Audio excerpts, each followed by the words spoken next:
Brian Bowersock, the Automan here. Today we're talking about technology and servicing your vehicle.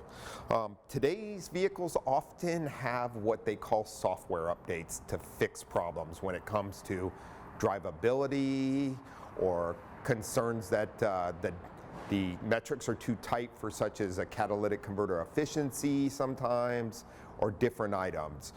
ABS systems, there's multiple modules on a vehicle that talk to each other these days.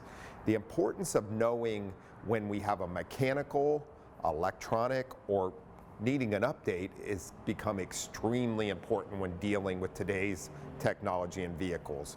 You need to be having your vehicle serviced at a facility such as the West Automotive Group, where the technicians can program the vehicle if need be. We often download software, reprogram computers, and therefore can change the adaptability of the vehicle for drivability concerns, emission concerns, or any updates that have come out to make the vehicle drive, adapt, and handle better, which becomes extremely important for the safety of your family and the quality of ride of your vehicle. I'm Brian Bowersock with the West Automotive Group. For the latest automotive news and helpful tips, join the Automan next Friday following News 8 at 7 a.m. and 7 p.m. on the CW San Diego.